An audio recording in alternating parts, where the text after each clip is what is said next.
杨紫的演技又一神作，《长相思》1周年上市，22滴泪引发共鸣。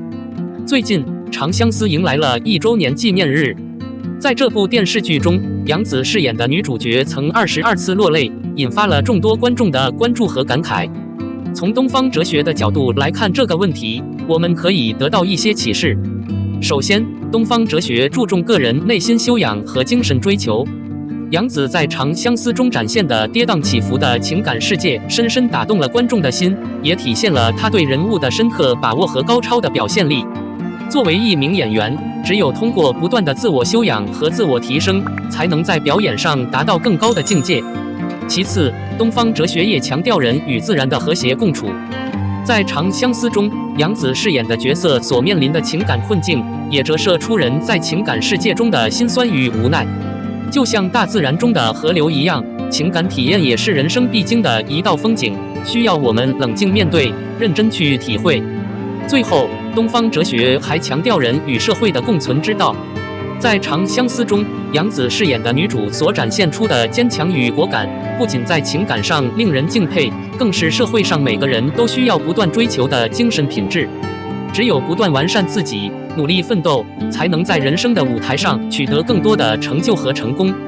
综上所述，杨紫在《长相思》中哭了22次，体现了她对人物的深刻把握和高超的表现力，也给观众带来了不小的感动和启发。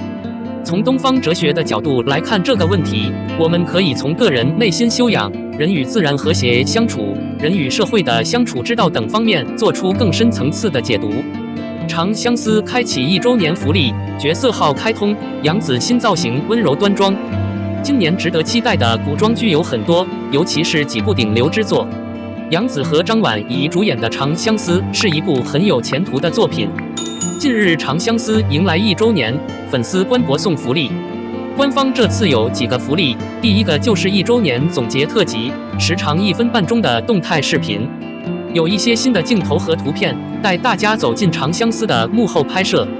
800余人的剧组，历时182天，前往700个地点拍摄。经过近半年的拍摄，这么多人的努力，相信成品不会让大家失望。《长相思》是以逍遥为主的剧，4位男主也各有特点。看完原著，大家都很喜欢。剧版的选角也非常符合形象气质，张婉怡和谭健次的演技台词更是让人安心。邓威和王弘毅虽然是新人，但是有杨紫这样的好对手演员，肯定能把他们很好的带进戏里。第二个好处是几位主演的角色账号已经开通，已经有不少粉丝点开了。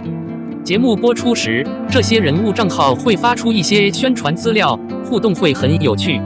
希望在《长相思》播出前，这些角色号也能和大家多互动。全体员工的新海报，有动态视频和新的静态海报。杨紫换了一套新的蓝色衣服，头发依旧清爽。仔细看衣服的细节，很满意。有配饰和图案，让人看起来非常的温柔端庄。还有小六的海报，手里拿着一块牌子，上面写着“久婚不育，药可医”。小六最好的病是女性不孕症。然后就是原著中张婉怡饰演的男主颛顼，剧版改成了轩轩。这次的新海报非常端庄，一身黑黄相间的装束，应该是轩轩成为黑帝之后的模样，一张天生的心机脸。邓威饰演逍遥的正是搭档涂山璟，温文尔雅的荒野首富。这张海报也有了新的面貌，难道是成为青丘族长之后？然后就是无数人的白月光男神香柳，由谭健次饰演，帅气输出稳定。衣服虽然不是新的，但谭健次的脸真的很漂亮，看起来有点落寞，这个发色驾驭得很完美。王弘毅饰演的赤水凤龙是轩轩的手下，涂山璟的好兄弟，逍遥的前未婚夫。蓝色卷发的衣服很适合他，是个年轻清新的帅哥。最后是戴露娃饰演的女二阿念，狂野可爱的小公主，逍遥同父异母的妹妹。02手动降低存在感。活动刚结束，想除掉肖战，同样的一幕又上演了。微博之夜活动已经持续了1个月，势头正猛，尤其是动员圈内娱乐粉丝一举出动 King and Queen、年度人物等。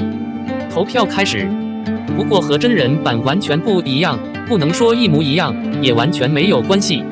光是看这些称号的名字，就可以看出主办方为了平均分猪肉，也是费了一番功夫。当然，你要拍全套剧，我们还是有像样的官方战报的。我对这份战报没什么兴趣，如何抓住它，谁在乎？所以看看就好，不要当真。肖战被除名。这份战报耐人寻味的是，备受关注的顶级玩家肖战，在120家的热门任务中，只看到了一个肖战 AS 顶级品质，其他的都出现在了合照中。人群，我同样要彻底消灭你，我宁愿不要把事情搞得太可怕，也不要太自明。总而言之，吃瓜群众是很难上当的，以及如何利用肖战的名气趁机办事。场合到来时没有认真的紧追。同框相知的话题正在热搜中，杨紫和杨紫过段时间互不张扬，过段时间欢迎杨紫，过段时间欢迎周深，有段时间了，这是一种看不起别人死活的羊毛。对比国内媒体铺天盖地的打斗报道，肖战似乎并不需要这样的打斗报道来证明自己的知名度。在名誉之路风波之前，肖战作为微博之夜的主旋律，在出场前连续多次登上世界版图，同样在多个国家出现过漂移，激动的网友一到场就被刷屏了，而肖战是目前最红的那个。为什么？不得不说，肖战并不是微博阿里阵营需要捧红的人，但又离不开他，直接拉低了存在感。不如直接说，国产娱乐什么时候能把肖战的人气和影响力压得更平淡些？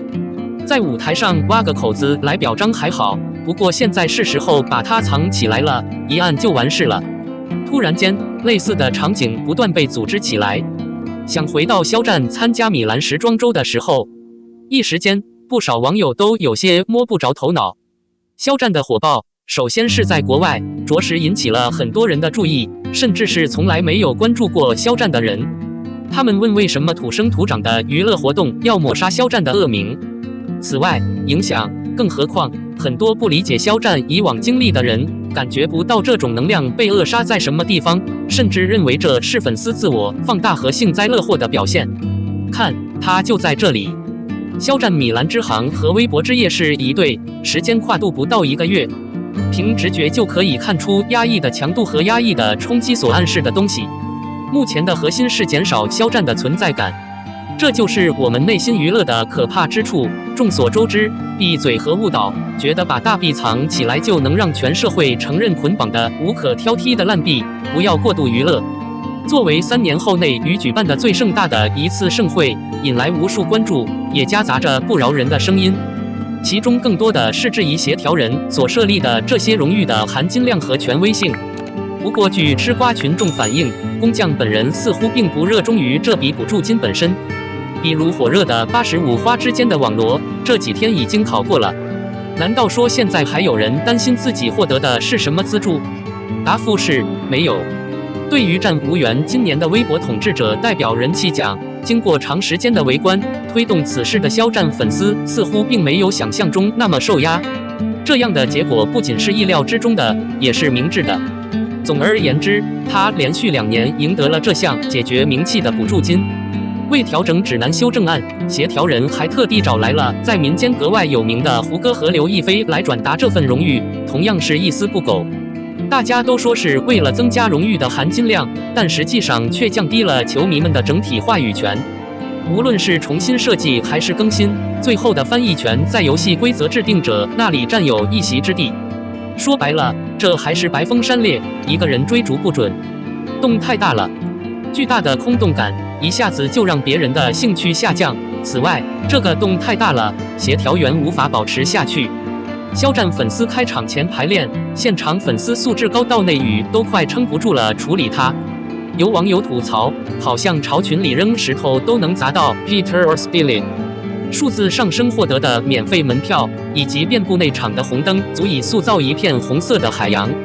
这个动作虽然不大，但肖战秀肌肉成功了，流量扎实，粉丝多，回头率同样不容错过。和肖战联系多久都是短板，他被用作透视的来源。比起不能持续拿奖来证明自己的实力，更好的是一个人的里程碑在每个人的心中。